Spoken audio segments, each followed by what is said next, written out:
Jesús, mi fiel amigo, mi dulce canto. Amados, bendiciones. Bueno es el Señor que nos permite una vez más llegar a su casa con el propósito de bendecirle, con el propósito de llevar una palabra de poder, de gloria y de bendición a cada uno de los miembros de la familia. Normalmente los días sábados estamos compartiendo a la familia como tal y ha habido una palabra de parte del Señor para cada sábado, para cada momento que nos reunimos allí en los grupos de vida o en los grupos de familia. Dios nos ha permitido llevar esa palabra de bendición, pero hoy queremos cambiar de dirección. Hoy queremos darle un enfoque diferente y a partir de este momento queremos compartir un tema que lo hemos denominado Jesús de Nazaret. Amén. Queremos hablar de nuestro amado Salvador y vamos a tener una serie de predicaciones acerca de él, de Jesús, de todo su entorno, de todo lo que tiene que ver con su nacimiento, con su ministerio, con su pasión, con su muerte y resurrección. Entonces vamos a ir con un temario acerca de Jesús y por ende, sé que la base de nuestra doctrina es nuestro Salvador como tal y iremos a nutrir esa parte teológica en nuestras vidas, en nuestras casas, en nuestra familia. Hay un texto para leer en el Evangelio según San Juan, capítulo 1, versículo 1, que lo queremos compartir y dejarlo de base para que hablemos de nuestro amado Salvador permanentemente, Jesús de Nazaret. San Juan capítulo 1, versículo 1.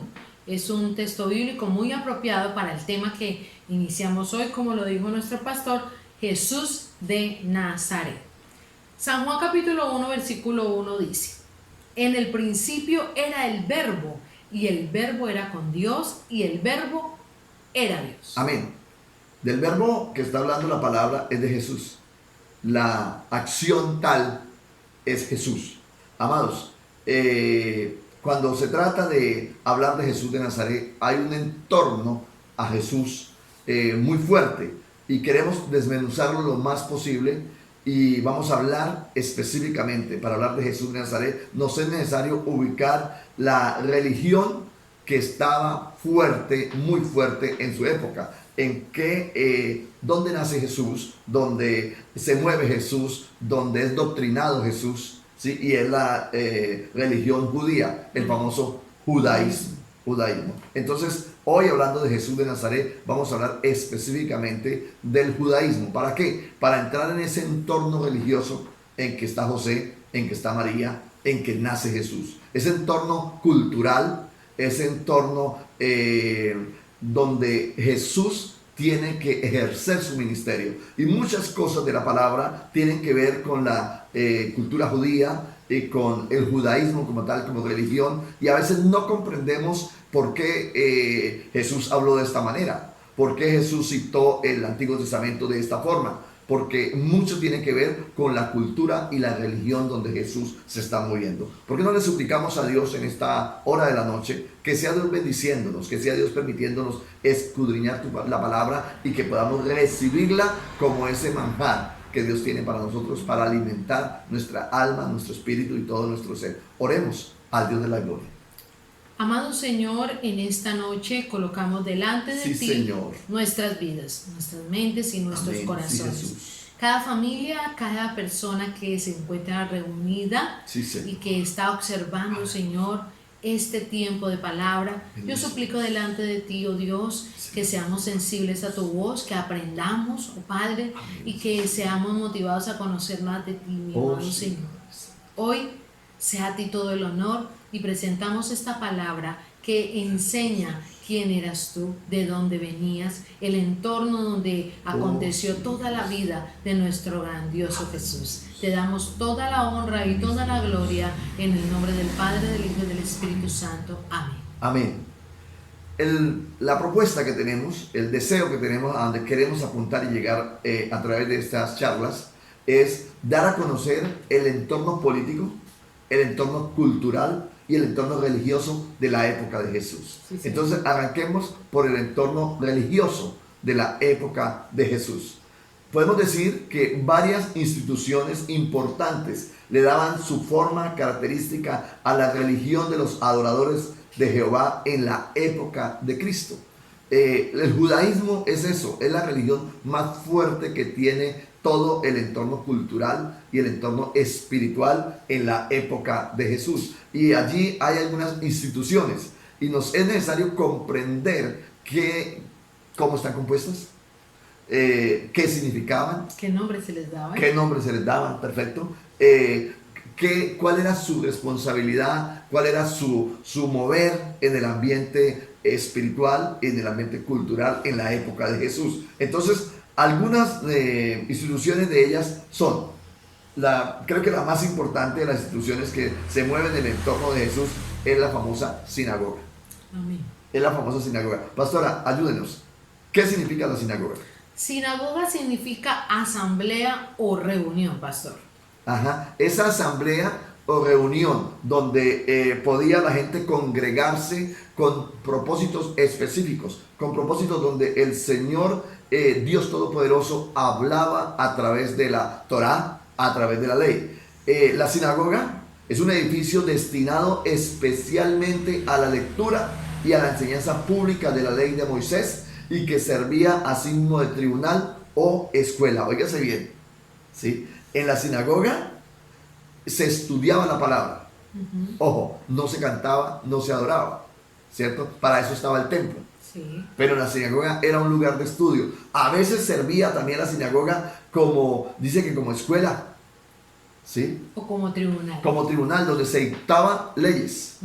Allí, para eso estaba, cuando yo estaba estudiando este texto, para mí fue enriquecedor comprender que la sinagoga no solamente era para estudiar la Biblia, ¿sí? Sino que se utilizaba como escuela también, lógicamente para estudiar la palabra, pero también otras actividades seculares, y también como un tribunal.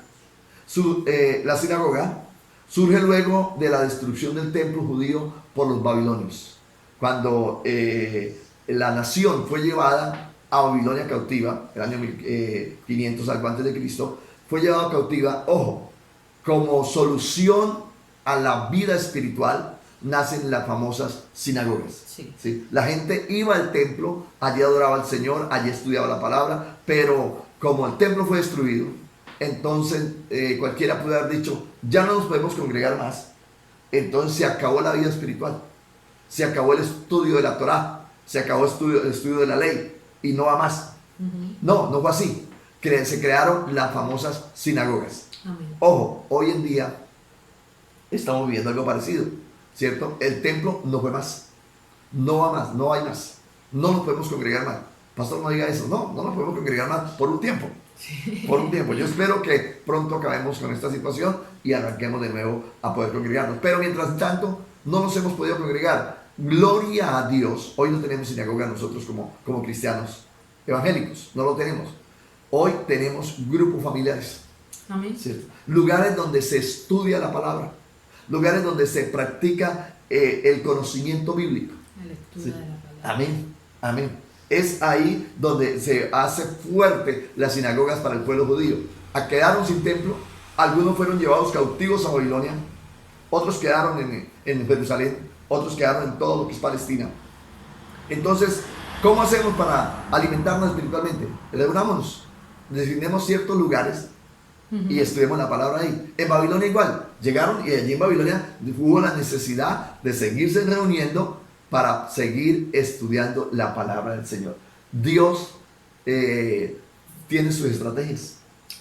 Amén. Hoy no nos podemos congregar en el templo, pero no hemos parado de crecer.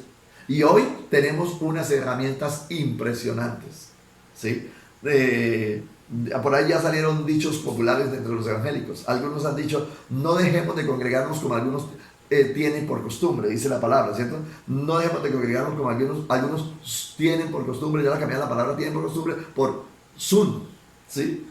Por sus costumbres o algo así, ¿cierto? Entonces ya hablamos de ¿cierto? Sí. Congregarnos de esa manera. Escúcheme, iglesia.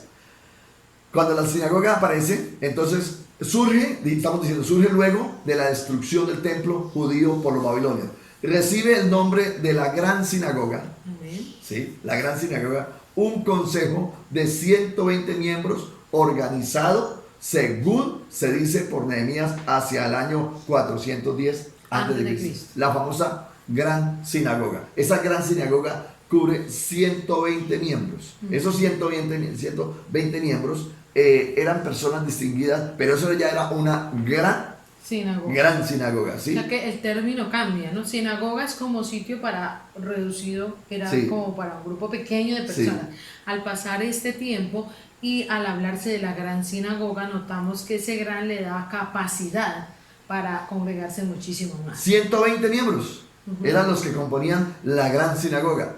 El mobiliario de ella, el mobiliario de la sinagoga. Ajá. El mobiliario de la sinagoga tenía el púlpito del lector, un cofre o armario para los rollos sagrados, o sea, para La palabra. Asientos y al menos para los ancianos y los ricos. Sí, no todos se sentaban en la sinagoga. Eran personas, por decirlo de alguna manera, asignadas para ello. Ajá. Según Mateo, el evangelista, en el versículo 23, capítulo 23, versículo 6, dice, y aman los primeros asientos en las cenas y las primeras sillas en las sinagogas. Sí, es decir, las sillas eran para personas importantes. Ajá. Importantes, ¿cierto? Entonces, los fariseos siempre deseaban poder sentar en las primeras sillas en las sinagogas para ser vistos por los hombres, como Jesús dice, ¿sí? Entonces, es una de las instituciones más fuertes que tenemos en el templo de Jesús, o en el momento de Jesús estar ejerciendo su ministerio. Jesús fue adoctrinado en la sinagoga. Así es. Jesús creció en medio de los maestros de la sinagoga, los maestros de la ley, ¿sí? Él estuvo ahí, quizás como esa escuela también, él tuvo que ir a aprender a leer a la sinagoga, ¿sí? Jesús era el entorno espiritual de la vida de Jesús, la sinagoga.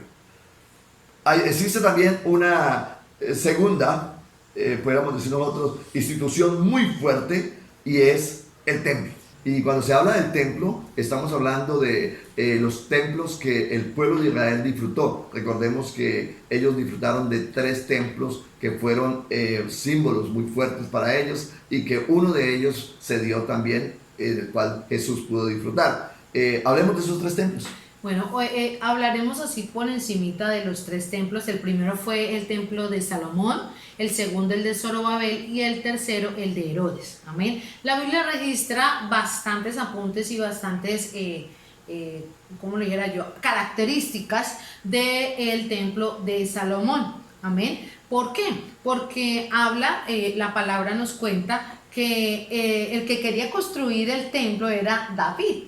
Pero el Señor Dios no se lo permite, le permite recolectar todos los utensilios, los materiales para construirlo, y permite más bien que lo construya Salomón. ¿Y por qué?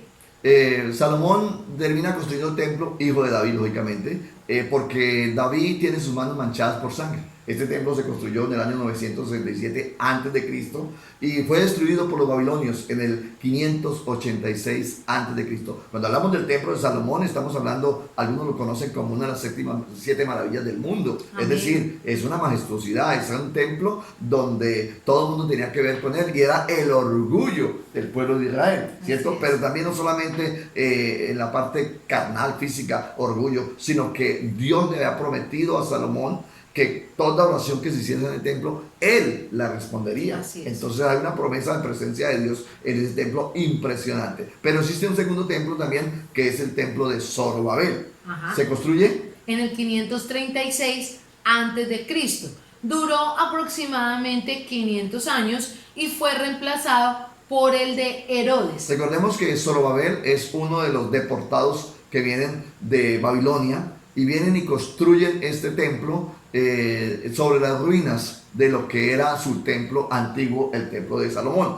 Sí. Y dice que el pueblo lloraba construyendo el templo. Ajá. Algunos tienen 2 posiciones. Uno, lloraban porque pudieron volver a construir el templo. Emocionados de volver a reconstruir. Claro, pero también lloraban de ver y recordar la majestuosidad de lo que era el templo de Salomón, y aquí estaban construyendo un templo totalmente inferior a lo que era, con bajos recursos. Sí, a lo que era el templo antiguo o templo de Salomón. Un tercer templo es el famoso templo de Herodes. Muy conocido en la palabra también, porque allí se desarrolla sí, se desarrolla parte de la vida de Jesús, ¿no? Amén, amén. En ese lugar. El de Herodes, que fue construido en el año 20 antes de Cristo, y también registramos que fue destruido por el general Tito en el año 70 después de Cristo. Ahí mostramos en el templo de Herodes, pastor, que el Señor Jesús se registran unas escenas, ¿no? Sí. De todo su proceso de ministerio y su final, ¿no? En cuanto a la historia bíblica del desarrollo de su muerte, de su pasión, de su muerte, bueno, todo el proceso muestra la palabra literal, la visita del Señor Jesús a este templo. El templo de Herodes es el templo de la época de Jesús, entonces. Así es. Herodes, al construirlo, buscaba congraciarse con los judíos, O sea, echarse a pastor, los que- judíos al bolsillo. Ajá, o sea que lo construye y hace cosas semejantes a las que tenía el de Salomón. Sí, muy fuerte. Ojo, se construyó en mármol blanco y oro puro. Santísimo. Entonces la inversión para este templo fue grande. Ajá. La inversión y lo mismo, no alcanza al estatus que tenía el templo de Salomón, pero sí es una hermosa construcción y muy valiosa construcción. Lógicamente, para el pueblo judío, esto lo estaba haciendo para poder congraciarse con ellos. Se hizo bajo la estructura, bajo los planos, conforme Salomón lo había construido, ¿sí? Ajá. Entonces eso es un trabajo arquitectónico igual al que se hizo con el templo de Salomón, pero sus materiales sí eran de menos costo. La destrucción del templo de Herodes da cumplimiento a la profecía dada por nuestro Señor Jesucristo 40 años antes. Recordemos que en Mateo 24 encontramos a Jesús anunciándole a sus discípulos que en el cabo de un tiempo no quedaría en ese templo piedra sobre piedra, ¿sí? Y que sería destruido. Y eso se dio literalmente como Jesús lo hizo, porque el templo fue incendiado, ¿cierto? Y allí, cuando se comenzó a quemar el templo, el oro que tenía se derritió y se dice que se metió por el medio de las piedras que el templo tenía. En el templo de Herodes fue construido con unas piedras y según los estudiosos de la palabra, cada piedra pesaba toneladas. Estas rocas, su dimensión era de 5 metros de ancho por 10 o 15 metros de largas. Es un espesor de 1 o 2 metros de anchas. Entonces, todas estas piedras están ahí donde se construye el templo y el oro se caló por medio de las piedras y los soldados dijeron, eso está lleno de oro por dentro. Entonces comenzaron a buscar ese oro y movieron cuanta piedra encontraron. Y se cumple la palabra que no quedaría piedra sobre piedra en ese lugar. Entonces, este templo es el famoso templo de Herodes, donde Jesús ejerce su ministerio y donde Jesús asistió a adorar a Dios también. Amén. Amén. Para seguir hablando de lo que es la parte cultural y la parte religiosa de la época de Jesús, ¿y con qué propósito lo estamos haciendo? Con el propósito de que veamos el entorno donde Jesús desarrolla su ministerio, veamos el entorno donde Jesús está viviendo y por qué habla como hablan los evangelios, por qué expresa muchas cosas Jesús del entorno. Ahí nos sería mucho más fácil comprender la palabra si podemos conocer el entorno cultural, el entorno espiritual, el entorno social y político de la época de Jesús. Y eso es lo que vamos a buscar con esta introducción de Jesús de Nazaret. Hablando de las sectas y de los partidos del judaísmo, empecemos hablando de los fariseos. Amén. Muy conocidos en la palabra. Amén. Se denotan bastante. Era la secta más grande y de mayor influencia en el Nuevo Testamento. En Hechos capítulo 26, versículo 5, dice algo sobre ellos. Dice, los cuales también saben que yo desde el principio, si quieren testificarlo conforme a la más rigurosa secta de nuestra religión, viví fariseo. Son las palabras de Pablo, ¿no? Sí, señor. Haciendo defensa de su doctrina, haciendo defensa de su posición teológica, y dice, yo no soy cualquier pintadito en la pared.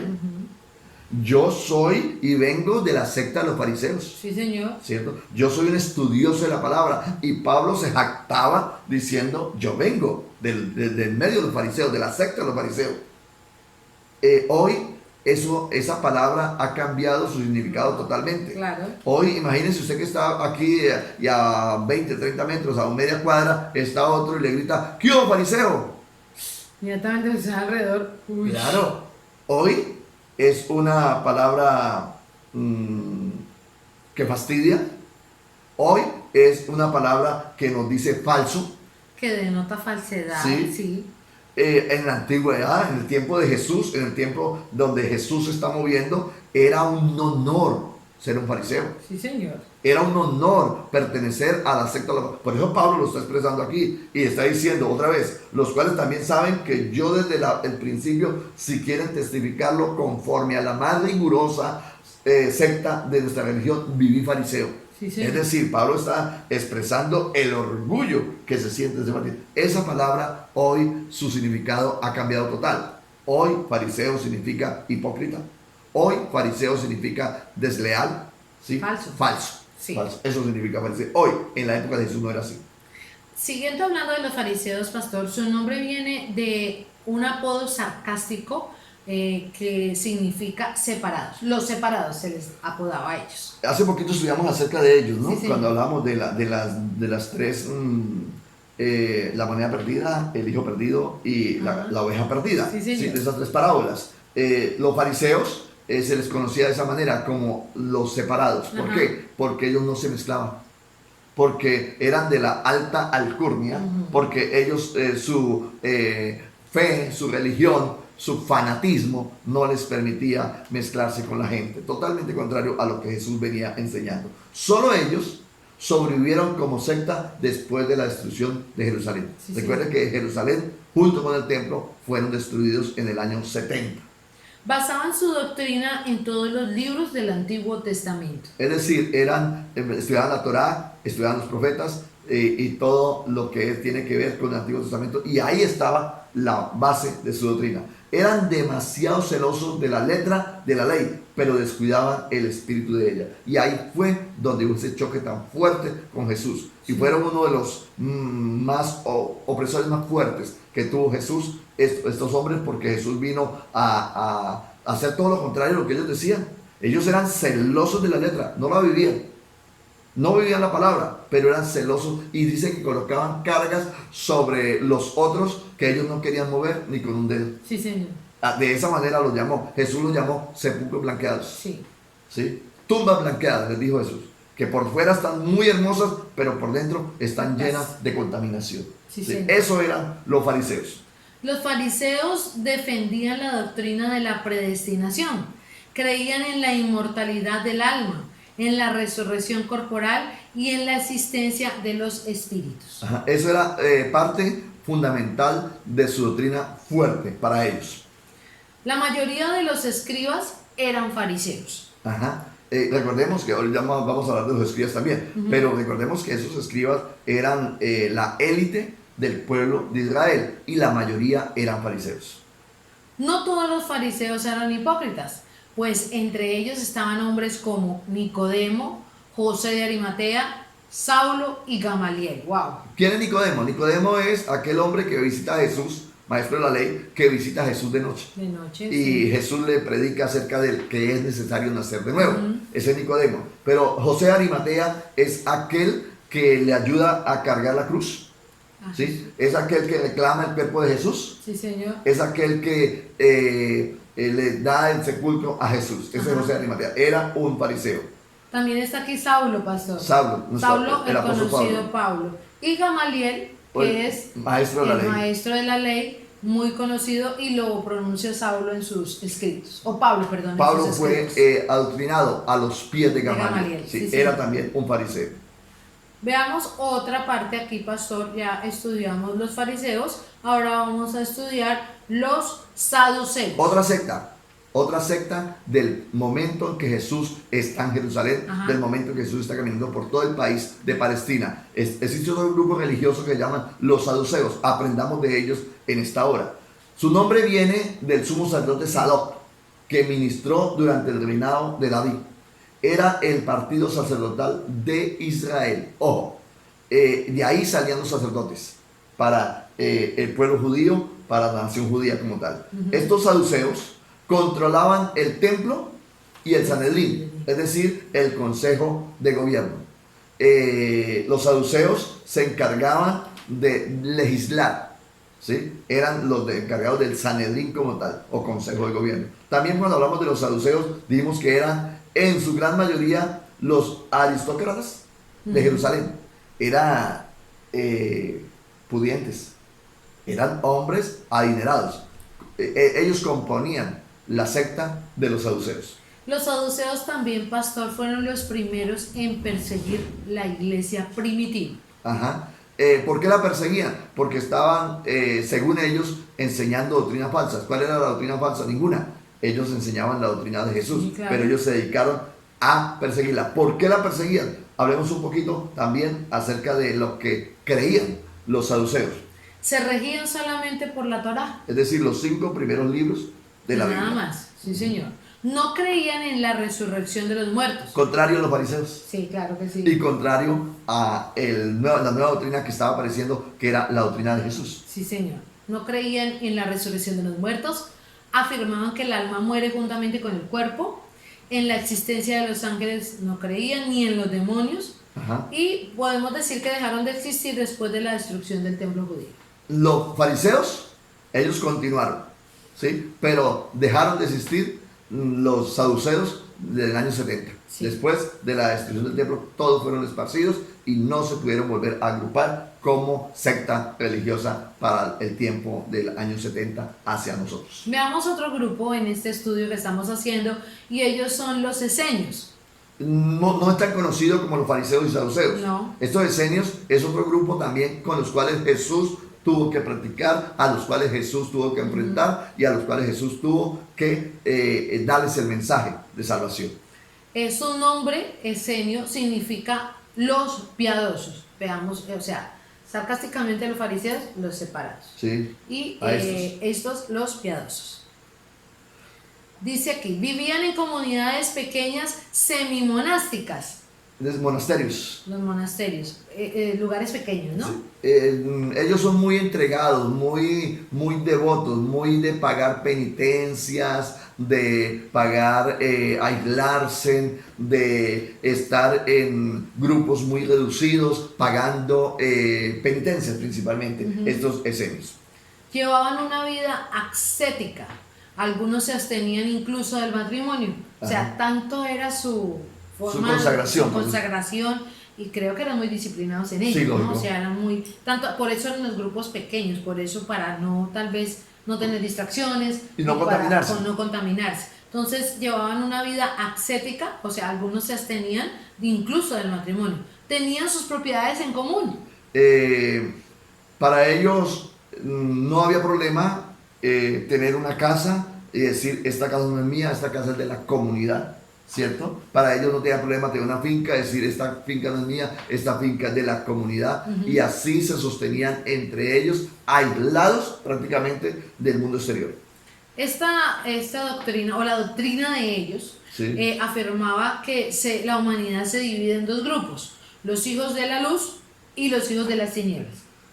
Eso era lo que ellos afirmaban. Fueron destruidos por los romanos en el año 68 después de Cristo, 2 años antes de que el templo y Jerusalén fueran quemados. Durante la primera guerra judía, estos esenios fueron destruidos. Afortunadamente lograron esconder, ojo, por eso es tan importante esta secta de los esenios. No se conoce mucho de ellos, pero mire el gran aporte que hacen para Este nosotros dato importante. y para la época de Jesús. Fueron destruidos, dije que en el año 68, pero afortunadamente lograron esconder más de 800 manuscritos, entre ellos los de cada uno de los libros del Antiguo Testamento, excepto Esther. Sí. O sea, ellos conservaron todo el Antiguo Testamento, sus originales, o copias de los originales, y los guardaron en cuevas. Ojo, estos manuscritos fueron encontrados en las famosas cuevas de Qumran. Internet lo puede ubicar. Sí, señor. Hace poquito, en el año 1947 de nuestra época. Sí, O sea, señor. estamos hablando de 73 años. Hace que se encontraron estos manuscritos que se escondieron en las cuevas de Qumran hace siglos por estos famosos esenios. Los escondieron allí y hasta hoy los encontraron hace 73 años y los encontraron y están confirmando que tal cual la Biblia que tenemos hoy es exactamente a la Biblia que estudiaron en la época de Jesús. Estos manuscritos se conservaron, se guardaron y hasta nuestra época los encontraron y Ajá. nos está mostrando, es uno de los grandes aportes que hicieron los esenios para en este momento ver que la Biblia está tal cual fue escrita hace 2000 años. Amén. Sigamos hablando de otro grupo, pastor, De la época de Jesús. de la época de Jesús, y ellos son los celotes. ¿Quiénes eran los celotes? Los celotes eran judíos guerreros que querían derrotar al Imperio Romano. Eran aquel grupo bélico, aquel grupo armado que iban en contra del gobierno de su época, los famosos celotes. Algunos de ellos, ojo, ahí lo dejamos de tarea, ¿cuál de los apóstoles era uno de ellos? Sí. Uno de los apóstoles estaba ahí de esta secta religiosa de los celotes. Ajá. Son los descendientes de Macabeo. Ujú. Conformaban más que una secta, era un grupo político. Ojo con esto. Entonces eran más políticos que religiosos. De religiosos, sí señor. Fueron los que motivaron al pueblo a enfrentarse contra el imperio en el año 68 después de Cristo. Cuando la guerra de los judíos, cuando desafortunadamente desaparecen los famosos esenios. Estos celotes, poco se conoce de ellos, más que uno de ellos se convirtió en apóstol de Jesús.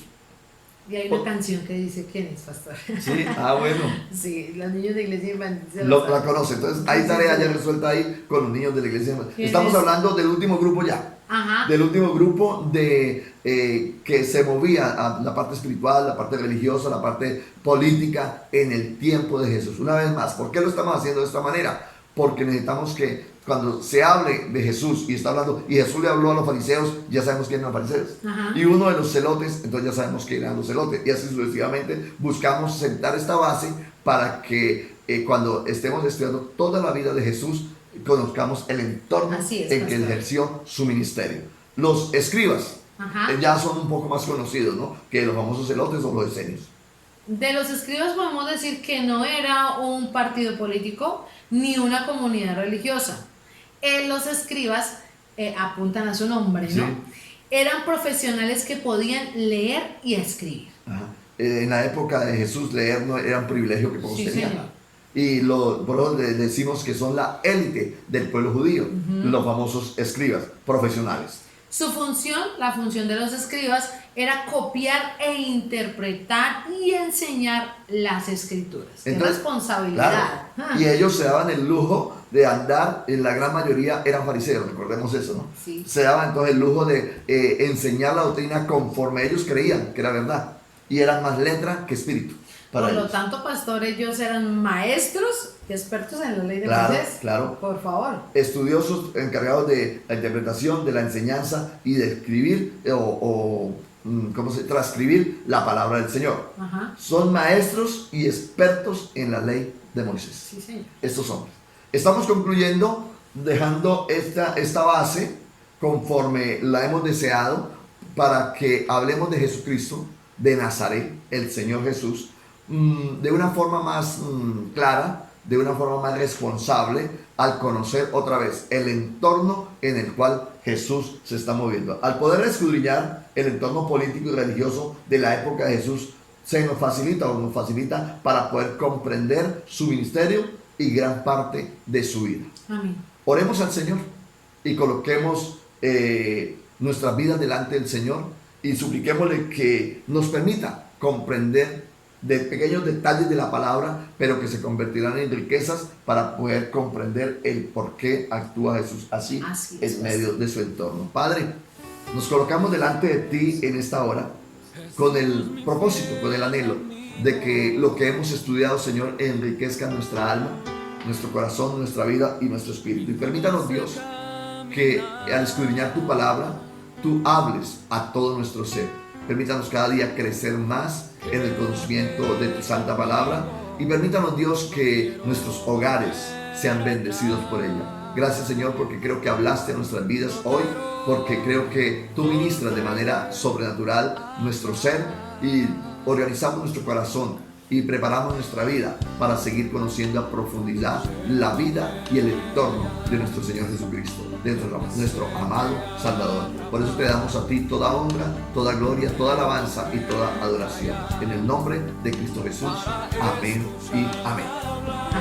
Bueno, estamos llegando al final de este tiempo especial en familia y esperamos que no se vaya a perder ninguno de estos siguientes sábados. Amén. Amén, porque qué lindo es poder estudiar ese entorno donde creció y desarrolló el ministerio el Señor Jesús. Para el próximo sábado, con la ayuda del Señor, estaríamos hablando, si Él nos lo permite, de el nacimiento de Jesús. Amén. Y aunque digamos, uy, ¿cuántas veces se han predicado de eso? Pero aquí se enriquece muchísimo. Amén. Muchísimo. Amén. Muchísimo. Entonces, les motivamos a que estemos conectados aquí por el canal de YouTube de ADD Vida en Abundancia Guaviare. Y mañana estaremos en nuestras reuniones normales por el canal de YouTube a las 9 de la mañana, nuestra celebración familiar, 10:30, nuestra iglesia infantil. Dios les bendiga, que pasen una excelente noche y estaremos en comunión con nuestro Señor. Que el Señor sea bendiciéndoles.